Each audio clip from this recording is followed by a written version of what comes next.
Hello YouTube family, this is Swasha, the rebel. आज की ये वीडियो जेमिसन फैमिली के पुरस्कार तौर पर गायब हो जाने के बारे में है। जेमिसन फैमिली अक्टूबर 8, 2009 को अचानक गायब हो गई। ये जो फैमिली थी, ये यूनाइटेड स्टेट ओक्लाहोमा में रहती थी। इस फैमिली में बॉबी जेमिसन जो कि 44 इयर्स के थे, उनकी बेगम शलाइन जेमिसन जो कि 40 साल की थी और उन दोनों की एक बेटी थी मैडिसन जेमिसन जो कि 6 साल की थी, गायब हो गए। जब ये गायब हुए उन दोनों एक रिपोर्ट के मुताबिक ये फैमिली एक 40 एकड़ का प्लॉट ख़रीदने वाली थी जो कि उनके घर से तकरीबन 48 किलोमीटर दूर यूनाइटेड स्टेट ओक्लाहोमा ही में था। उनकी रजिस्ट्रार तौर पर गायब हो जाने के बाद बहुत ज़्यादा कोशिशें की गई कि उनको मालूम किया जा सके, लेकिन किसी भी तरह से उनका नामो निशान नहीं मिल सका। लेकिन फिर 2013 नवंबर में अचानक ओक्लाहोमा के जंगलात में से कुछ हड्डियाँ मिली और जब उनको चेक किया गया तो पता चला कि ये जेमिसन फैमिली ही की रिमेन्स हैं। इनके साथ क्या हुआ, ये कैसे वहाँ तक पहुँचे, इसकी बीच की कहानी हमारे साथ जुड़े रहिए। जेमिसन फैमिली के पुरस्कार तौर पर गायब हो जाने पर आखिरी दफ़ा उन्हें सिर्फ एक शख्स ने देखा था। वो शख्स वहीं ओक्लाहोमा के साउथर्न माउंटेन्स यानी पहाड़ों में रहता था।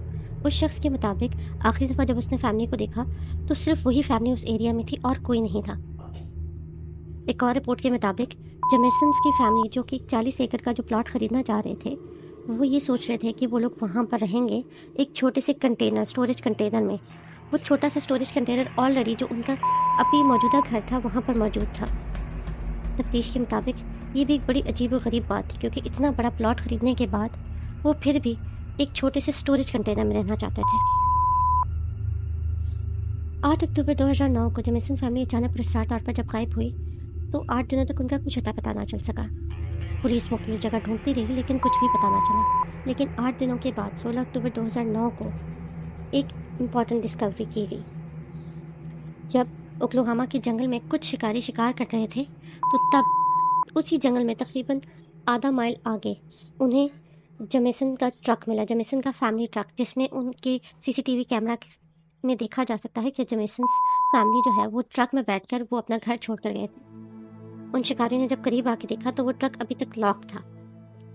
पुलिस को इत्तला दी गई और उसके बाद ट्रक खोला गया। ट्रक के अंदर इन्वेस्टिगेटर्स को जो बॉबी जेमिसन था उसका वॉलेट मिला, शरलाइन यानी उसकी बेबी का पर्स भी मौजूद था, उसकी जैकेट मौजूद थी, बॉबी का अपना सेल फ़ोन भी उसी ट्रक में मौजूद था, उनका जीपीएस सिस्टम लगा हुआ था और इसके अलावा $32,000 कैश में एक सूटकेस में पड़े हुए थे जो कि ड्राइवर सीट के नीचे थे। इन सब के अलावा एक और हैरानकुन बात ये थी कि उनके इस फैमिली ट्रक में उनका एक जो पेट डॉग था जिसका नाम मेजी था वो अभी भी मौजूद था। वो खुराक की कमी की वजह से या मैल न्यूट्रिशन की वजह से बहुत ज़्यादा कमज़ोर हो गया था, लेकिन मौजूदी तौर पे वो अभी भी ज़िंदा था। बॉबी का जो सेल फ़ोन जो हमें ट्रक में मिला था उसमें एक तस्वीर यानी उसकी जो बेटी थी मैडिसन जेमिसन, उसकी तस्वीर भी थी। उसकी वो तस्वीर की डेट से पता लगा कि वो काफ़ी दिनों पहले ली गई थी। उनके डिसअपीयर यानी उनके गुमशुदा होने से बहुत दिनों पहले वो तस्वीर ली गई थी। लेकिन एक और हैरानकुन बात ये भी थी कि उस ट्रक के अंदर ऐसा कोई भी निशान या कोई भी सबूत मौजूद नहीं था कि किसी ने कोई ज़ोर ज़बरदस्ती या कोई चोरी डाका, कुछ भी कोई ऐसा सबूत इन्वेस्टिगेटर्स को ना मिल सका उस ट्रक से। ट्रक को देखने और ये सारे सबूत देखने के बाद लैटिमर काउंटी के शेरिफ यानी वो पुलिस ऑफिसर जो कि इस केस की इन्वेस्टिगेशन कर रहे थे, इसराइल बर्गकैम्प, उन्होंने बहुत सारी चीज़ें देखने के बाद आखिर में अपना नज़रिया ये किया कि मुझे यही लगता है कि इस फैमिली को ज़बरदस्ती यहाँ रोका गया था और इस तरह से वो इस ट्रक से उतर के आगे किसी से मिलने गए, किसी ऐसे शख्स या लोगों से जिनको वो पहचानते थे। और मेरे अपने ख्याल में उन्होंने ये ट्रक अपनी मर्ज़ी से छोड़ा था या तो कोई ऐसी मजबूरी आ गई थी जिसकी वजह से उन्हें ये ट्रक छोड़ना पड़ा। जेमिसन फैमिली के ट्रक में एक जीपीएस सिस्टम जो उन्हें मिला था यानी ग्लोबल पोजीशनिंग सिस्टम जो कि आपकी लोकेशंस को इंडिकेट करता है, वो भी इस ट्रक में मौजूद था। उसकी इन्वेस्टिगेशन के दौरान जब उसे चेक किया गया तो उसे पता चला कि ये ट्रक उस मकाम पर पहुंचने से पहले आगे एक पहाड़ी सिलसिला है, उन पहाड़ों की तरफ भी गया था और फिर उन पहाड़ों पर जाकर वहाँ से वो वापस जिस लोकेशन पे वो ट्रक मौजूद था, जिस जगह पे वो वापस आया था। यानी जेमिसन फैमिली पहले उस पहाड़ पर गई थी, वहाँ तक पहुँच के जो भी उनका काम था वहाँ करके फिर ये वापस उस जगह पर आकर खड़े हुए थे। इस तरह से इस जीपीएस लोकेशन को जब ट्रेस किया गया तो एक दिन के बाद यानी 17 अक्टूबर 2009 को 300 लोगों की एक टीम, जिसमें आम लोग और पुलिस ऑफिसर्स भी मौजूद थे, उन सब लोगों ने मिलकर उस पहाड़ी के इर्द गिर्द जाकर तलाशी शुरू की ताकि जेमिसन फैमिली का शायद वहाँ कुछ पता चल सके। और वहाँ पर उन्हें हैरत अंगेज तौर पर इन फैमिली के फुटप्रिंट्स यानी उनके कदमों के निशान उन्हें वहाँ मिल गए। लेकिन इसके अलावा और ऐसा कुछ भी वहाँ पे नहीं मिल सका जो कि आगे इन्वेस्टिगेशन के लिए ज़रूरी हो। और इस तरह से इसके बाद ये सारी टीम वापस आ गई और इन्हें और कोई भी सबूत ना मिल सका। जेमिसन फैमिली को ढूंढने के लिए इन्वेस्टिगेशंस जारी थी। हर तरह की लीड, हर तरह के सबूत जमा किए जा रहे थे।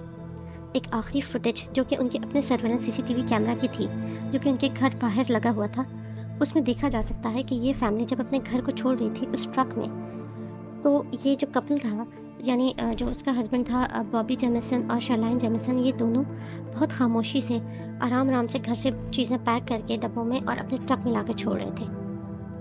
उन्हें देखा जा सकता है कि वो बहुत ही अजीब सी हालत में थे, जिसे ट्रांसलाइक यानी जैसे आप नीम मदहोश हो, आपको किसी चीज़ का होश ना हो या आपके होश गुम हो। इस तरह से ये फैमिली अपनी सामान और अपनी चीज़ें घर से लाकर ट्रक में डाल रहे थे। इसी वीडियो फुटेज के दरमियान देखा जा सकता है कि शर्लीन भी अपना ब्राउन ब्रीफ केस जिसमें वो कैश था वो भी लाके उस गाड़ी में रखती है। इसी तरह इस सीसीटीवी वीडियो फुटेज में ये भी देखा गया कि कितनी दफ़ा ऐसा हुआ कि जब सामान रख के शर्लीन जाने लगी तो मुड़ के उसने बॉबी की तरफ बहुत ही देर अजीब अफसोसनाक हालत में देखा, जैसे वो कुछ कहे बगैर बहुत कुछ कहना चाहती है उसको। और ये दोनों एक दूसरे को बहुत ही गुमसुम, बहुत ही नीम मदहोश हालत में देखते और फिर जाके सामान लाते और फिर रखते। इसी तरह ये इन्वेस्टिगेशन करते हुए पुलिस शेरिफ या पुलिस ऑफिसर्स जो थे इजराइल व्यू कैम्प, उन्होंने ये भी कहा कि जो ब्रीफ केस जो हमें इस ट्रक में मिला है ये कोई इम्पोर्टेंट सबूत हो सकता है। इस तरह उस फुटेज में देखा जा सकता था कि शर्लीन ने 2 ब्राउन ब्रीफ केस ला के रखे थे उस ट्रक में, जिसमें से एक ब्राउन ब्रीफ केस तो मिल गया, लेकिन वो जो दूसरा ब्राउन ब्रीफ केस था वो गायब था ट्रक से। इसी तरह एक हैंड गन जो कि बॉबी की अपनी थी वो भी उस ट्रक में से गायब थी। या तो वो उसे अपने साथ लेके गए थे या कोई उसे अपने साथ उनसे चोरी करके या छीन के ले गया था। जेमिसन फैमिली के गायब होने के दौरान कई किस्म की कहानियाँ उस फैमिली के गायब होने से जोड़ी गई, जिनमें से सबसे मशहूर कहानी ये थी कि उन्होंने खुद ये अपनी मौत का ड्रामा रचाया है और इस तरह से वो अपना एक मुकदमा जो उनका चल रहा था बॉबी जेमिसन का अपने वालिद के साथ, बॉब डीन जेमिसन के साथ एक ख़ास मुकदमा, उसकी वजह से उन्होंने अपनी मौत का ड्रामा रचाया है और इस तरह से वो इस सीन से गायब हो गए हैं। एक और कहानी ये भी जोड़ी गई कि उन्हें कहीं कत्ल कर दिया गया है किसी कातिल ने, या तो उन्होंने एक ग्रुप सुसाइड कर लिया है जिसमें ये तीनों जो हैं वो शायद कुछ जादुई चीज़ कर रहे थे या किसी जादू के उसमें मुलव्विस थे और इस तरह से इन तीनों ने मिलकर खुदकुशी कर ली है। इसी तरह ये चीज़ भी काबिल गौर थी कि इनके लापता होने से कुछ दिनों पहले बॉबी का अपने फादर के साथ जो मुकदमा चल रहा था उसमें उसके वालिद ने इस फैमिली को मारने की भी कोशिश की, जब उसने बॉबी की गाड़ी को अपनी ट्रक से मारा 2008 नवंबर में। जो बॉबी जेमिसन था उसने अपने वालिद पे ये भी इल्ज़ाम लगाया कि उसकी जो फादर हैं वो मुलव्विस हैं किसी तरह की किसी जुराइम पेशा एक्टिविटीज़ में, लेकिन बाद में पुलिस ने उनको ये बताया कि बॉब जीन जेमिसन जो है यानी बॉबी जेमिसन के जो फादर हैं वो किसी भी ऐसी किस्म की जुराइम में मुलव्विस नहीं पाए गए थे।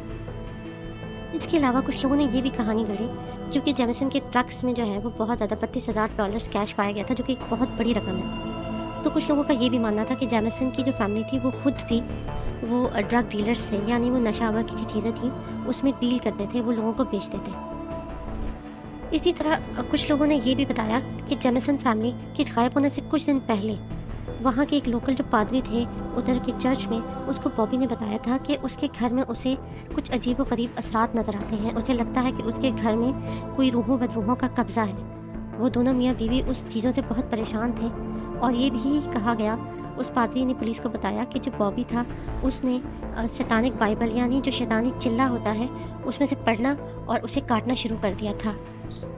इस तरह से इन्वेस्टिगेशन चलती रहीं और जेमिसन फैमिली को तलाश करने की कोशिशें जारी रहीं, लेकिन कुछ भी फ़ायदा ना हो। लेकिन फिर अचानक 4 साल बाद नवंबर 2013 में जब 2 शिकारी उन्हें एरिया में लैटिमर काउंटी जिसका नाम था उस एरिया में शिकार कर रहे थे तो उन्हें वहाँ पर कुछ हड्डियाँ मिली और वो हड्डियाँ देखने से 2 बड़े लोगों की हड्डियाँ और एक छोटे बच्चे की हड्डियाँ मालूम होती थी।